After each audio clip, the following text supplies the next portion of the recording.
देखिए बच्चों, आप सर के इस क्लास में आपका फिर से स्वागत है। आज फिर स्टार्ट कर रहे हैं क्वाड्रेटिक इक्वेशन की वो समीकरण जो एग्जाम में एनडीए, एयरफोर्स ने भी या जहां भी क्वाड्रेटिक इक्वेशन पूछता है वो प्रीवियस क्वेश्चन है और ऐसे क्वेश्चन हमेशा आते रहते हैं। तो ऐसे कंसेप्ट सीख कर ही जाएं यदि आप चाहते हैं कि सिलेक्शन हो।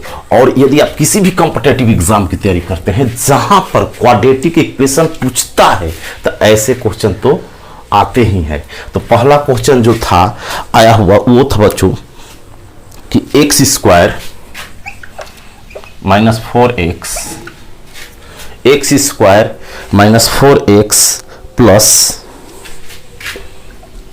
Log p base 3 equal to 0। Find p if root are real and equal. p बराबर बताना है और रूट कहा था equal and real. It means जो इसके मूल है बच्चों वो क्या है, वास्तविक है और बराबर है। वास्तविक प्लस बराबर ये दिया हुआ था। एक क्वेश्चन आया हुआ था एयरफोर्स 2018 में कि x square minus 4x plus log p base 3 equal to 0। Find p if root are equal and real. यदि इसके मूल बराबर हो और वास्तविक हो तो p का मान क्या होगा। तो देखिए बच्चों, इसको बनाने के पहले इसमें लॉग आया है तो लॉग का हल्का कॉन्सेप्ट जानना जरूरी है, तभी इस क्वेश्चन को क्या करेंगे, हम सॉल्व कर पाएंगे। तो जो होता है बच्चों वो क्या कॉन्सेप्ट होता है कि अगर लॉग का कुछ कॉन्सेप्ट होता है, कुछ रूल होता है कि जहां भी लॉग आए तो बेस चेंज फार्मूला होता है। एक देखिए x और बेस में y दिया हो तो इसको लिख सकते हैं लॉग x अपॉन में लॉग y। वैल्यू में दोनों हो जाएगा और बेस में दोनों के e लिख सकते हैं या कुछ नहीं लिखते हैं तो e साइलेंट रहता है। e क्या रहता है, साइलेंट रहता है। ऐसे लिख सकते हैं जब कोई लॉग दिया हो, ऐसे जैसे दे दे लॉग 5 बेस 4 तो लिख सकते हैं लॉग 5। वैल्यू में बेस में कुछ नहीं तो e छिपा है, अब बाटा में इसको भी वैल्यू बना दे लॉग 4 और बेस में e लिख सकते हैं या कुछ नहीं लिख सकते हैं। अब क्या कंसेप्ट है, अगला जो कंसेप्ट आता है बच्चों, यदि ऐसा आ जाए आप जानते होंगे कि लॉग 1 का मान क्या होता है बच्चों, 0 होता है। लॉग 1 का मान क्या होता है, 0।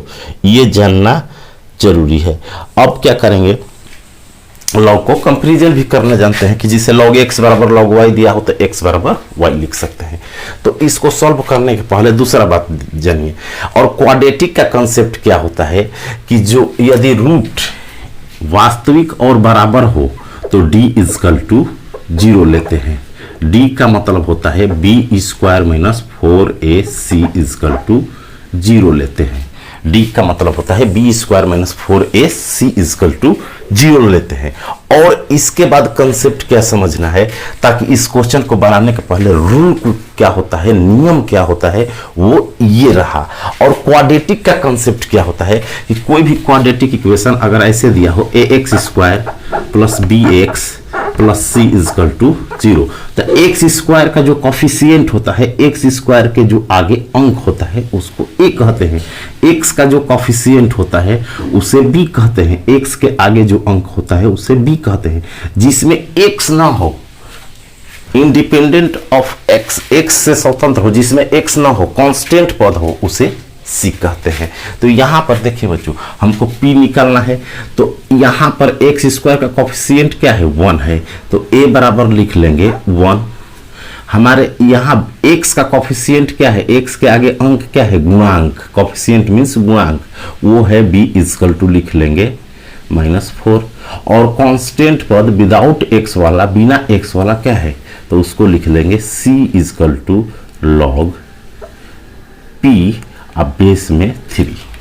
अब फार्मूला क्या होता है फॉर रियल हमारा फार्मूला होता है बी स्क्वायर माइनस 4ac।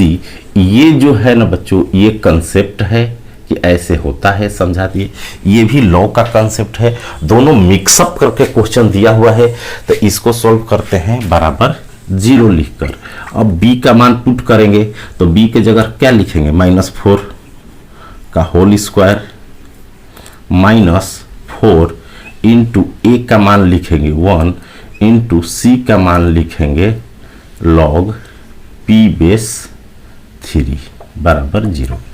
अब देखिए इसका स्क्वायर क्या होता है 16, ये हो जाएगा 4 और इसको लिख सकते हैं log p बटा में log 3 बराबर 0। इस नियम से बेस चेंज फार्मूला से अब ये नया बेस हो गया। मान लीजिए ये 3 बेस में नहीं है, यहाँ बेस में था, यहाँ बेस में ई हो गया है, या साइलेंट रहता है, कुछ भी बेस न लिखे। ठीक, अब क्या होगा कि ये माइनस है तो बराबर के उधर जाएगा, बराबर के किधर जाएगा, उधर जाएगा। ये कंसेप्ट समझ लिया। तो बराबर के उधर जाएगा तो ये बचेगा 16, अब बराबर के उधर बचेगा 4 और log p बटा में log 3। अब देखो बच्चों 4 से ये 4 क्या हो जाएगा, कैंसिल, 4 बार में ये आकर इधर मल्टीप्लाई होगा तो 4 log 3 इक्वल टू लिखेंगे log p। अब क्या होता है बच्चों, एक फार्मूला होता है, यदि log m के पावर n दिया हो तो जो n रहता है आगे आ जाता है, जो n रहता है क्या आ जाता है, आगे आ जाता है। n जो होता है मल्टीप्लाई में आगे आ जाता है, पावर जो होता है लॉ की प्रॉपर्टी है, तो यहाँ n log m लिख सकते हैं। यदि गुणा में हो तो पावर में चला जाएगा, तो जो मल्टीप्लाई में है पावर में चला जाएगा, तो log हो जाएगा 3 के power 4 equal to log p। अब log से log कंपेरिजन करेंगे कैंसिल, तो p बराबर बचेगा 3 के पावर 4 होता है 81, तो हमारा आंसर हो जाएगा 81। ये क्वेश्चन आया हुआ था, तो ऐसे सॉल्व करते हैं 81। अगला जो क्वेश्चन था बच्चों, वो स्पेशल एक क्वेश्चन दिया हुआ था,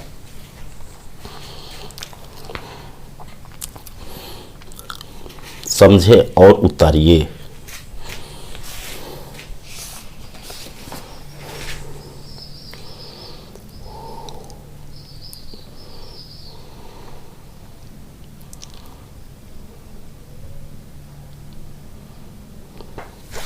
अगला जो क्वेश्चन दिया हुआ था वो था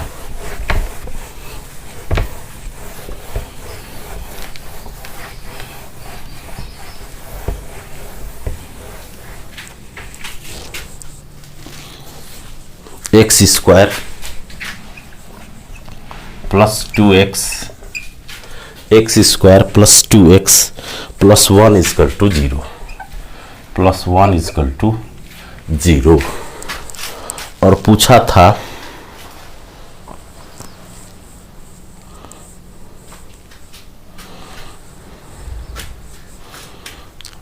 बच्चों अल्फा के पावर 250 प्लस बीटा के पावर 360 बराबर वाट। ये क्वेश्चन पूछा हुआ था, सॉल्व करें। क्या आप सॉल्व कर पाते हैं?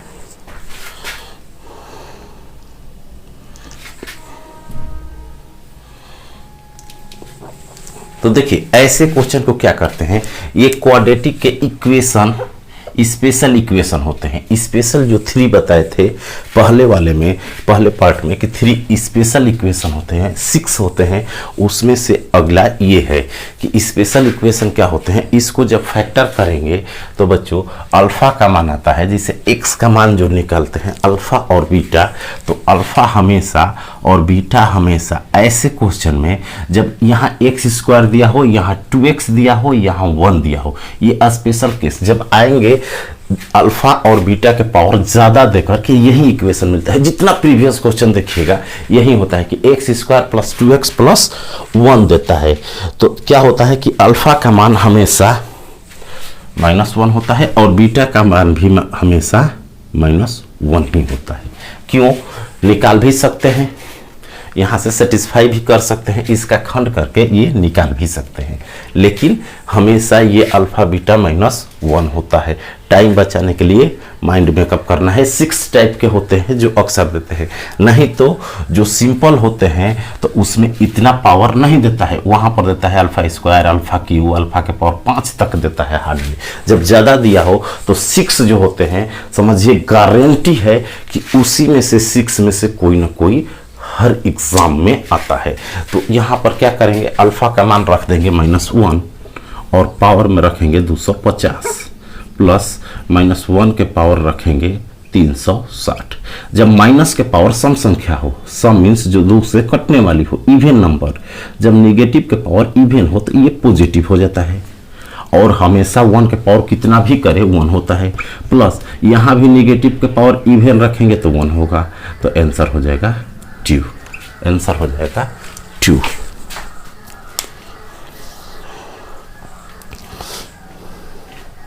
यही एक और स्पेशल आता है बच्चों, एक और स्पेशल आता है। यहाँ पर क्या कर देगा, एक और स्पेशल क्वेश्चन आता है, यहाँ पर कर देगा माइनस, यहाँ पर कर देगा x² - 2x + 1 और आपसे पूछ लेगा अल्फा के पावर 3401 प्लस बीटा के पावर 3104, ये पूछ लेता है बराबर व्हाट। तो ऐसे क्वेश्चन में क्या करेंगे, वही कंसेप्ट है। यहाँ पर जो अल्फा होता है 1 और बीटा होता है 1, ऐसे इक्वेशन का अल्फा होता है 1 और बीटा होता है 1। अब कोई पूछेगा कि अल्फा बीटा कैसे 1 लिखते हैं, तो निकाल भी सकते हैं। जो हमारा फैक्टर का रूल है या जो अल्फा बीटा का सूत्र होता है -b plus minus b² - 4ac/2a, जो 10th क्लास में पढ़ते हैं उसे निकालेंगे तो 1 आएगा और 1 आएगा। जब नेगेटिव रहता है तो दोनों आता है +1। अब 1 के पावर यहाँ कुछ भी करेंगे 3401 प्लस 1 के पावर कुछ भी करेंगे 3104, तो आंसर हो जाएगा 1 के पावर कितना भी करे 1 के पावर कितना भी करे 1, तो आंसर हो जाएगा 2। आंसर हो जाएगा 2। अगला जो क्वेश्चन आया था वो था स्पेशल इक्वेशन से। एक अगला जो स्पेशल इक्वेशन होता है वो होता है x² - √2x + 1 = 0। x² - √2x = 0, ये √2 है सिर्फ। और पूछता है बच्चों अल्फा के पावर 420 प्लस बीटा के पावर 340 बराबर व्हाट, ये क्वेश्चन आया हुआ था। अब यहाँ कुछ भी बड़ा बड़ा वैल्यू दे दे उससे मतलब नहीं है। तो ये जो स्पेशल इक्वेशन होता है बच्चों, ये आयोटा में आता है, जिसे आई का मान होता है आई का, तो वो इसका जो अल्फा होता है और इसका जो बीटा होता है, जब ऐसा दिया हो x² - √2x + 1, यही क्वेश्चन 6 टाइप के पढ़ते हैं। 3 टाइप के आज पढ़े, इसके पहले वाले वीडियो में 3 टाइप के इक्वेशन। अगर 6 इक्वेशन स्पेशल याद कर लेते हैं तो ऐसे जो बड़ा बड़ा वैल्यू है गारंटी है कि उसी 6 में से आएगा। अब बाकी छोटा वाला वैल्यू कुछ भी दे सकता है, तो छोटे वाले वैल्यू को हम लोग 10th क्लास के जैसा सॉल्व कर सकते हैं। तो अब यहाँ पर क्या होता है कि यहाँ जो होता है बच्चों, होता है आई के पावर आयोटा के पावर 1/2 होता है, और बीटा जो होता है माइनस आयोटा का 1/2 होता है। क्यों? क्योंकि आई का ये स्क्वायर रूट है, वर्गमूल है, और माइनस आई का वर्गमूल है, जो कॉम्प्लेक्स नंबर में पढ़ते हैं वही वैल्यू आ जाता है। इसको कैसे निकालते हैं, इसका जब रूट निकालते हैं x का मान -b प्लस -b² - 4ac, तो वो इस फॉर्मेट में, इसलिए ये आपको रिजल्ट क्या करना है, याद करना है इस टाइप के इक्वेशन के लिए। अब क्या करेंगे, यहाँ पर वैल्यू पुट कर देंगे, यहाँ पर वैल्यू अल्फा और बीटा का क्या करेंगे, पुट कर देंगे। तो अल्फा की जगह लिखेंगे आयोटा के पावर 1/2 का whole power 420 plus minus iota के पावर 1/2 के होल पावर 340। अब क्या होगा बच्चों, यहाँ से ये कटेगा, 2 से मल्टीप्लाई होता है तो हो जाएगा 210। अब देखिए i के पावर 210, तो लिखेंगे i के पावर 210 प्लस, अब देखिए ये भी 2 से कटेगा तो बचेगा 170। अब 170 सम संख्या है तो माइनस तो प्लस हो जाएगा, इवेन नंबर है तो i के पावर बचेगा 170। और माइनस क्यों प्लस हो गया, क्योंकि इवेन है, ऑड रहता, विषम रहता तो निगेटिव लिखते। अब क्या करते हैं, जब i के पावर जितना भी वैल्यू बड़ा हो, कितना भी वैल्यू बड़ा हो, तो i के पावर 4 = होता है 1, क्योंकि 4 के बाद रिपीट होता है, 4 के बाद रिपीट होता है। तो 4 से क्या करते हैं बच्चों, पावर को डिवाइड करते हैं, 4 से इसको क्या करना है, कटाना है। तो जब भी 4 से भाग देना हो तो लास्ट 2 डिजिट को भाग दीजिए, लास्ट अंतिम के 2 अंक। तो 4 से भाग देंगे तो 4 दूना 8, शेष कितना बचेगा 2, और जो शेष बचता है i के पावर में लिख देते हैं। इसमें 4 से भाग देना है, 4 से भाग देना है, जो शेष बचेगा वो पावर में लिखना है। तो पूरा में भाग मत दीजिए, 4 के विभाजकता का नियम है, डिविजिबिलिटी रूल ऑफ 4 कि लास्ट 2 डिजिट को भाग दीजिए तो 2 बचेगा। उसी तरह इसमें 70 में जब 2 से भाग देंगे, 70 में 4 से भाग देंगे तो बच्चों 4 से भाग देंगे तो ये भी हो जाएगा 4 और 30 28, 2 शेष बचेगा। अरे 4 से भाग देंगे तो 61 17, तो 2 शेष बचेगा, तो इसमें भी बचेगा i के पावर 2। अब देखिए बच्चों, i के पावर 2 का मान क्या होता है, तो i के पावर 2 का मान होता है, जैसे i² का मान होता है -1, i के पावर 2 का मान होता है -1, तो i² की जगह लिख देंगे -1 और -1, तो आंसर हो जाएगा -2। तो ऐसे कंसेप्ट और ट्रिक के लिए चैनल को सब्सक्राइब करें और चैनल पर कंसेप्ट और प्रीवियस क्वेश्चन और ट्रिक विथ बेसिक भरा हुआ है, वहां से पढ़ें और फाइनल सिलेक्शन लें। आज के लिए इतना ही, थैंक यू, जय हिंद।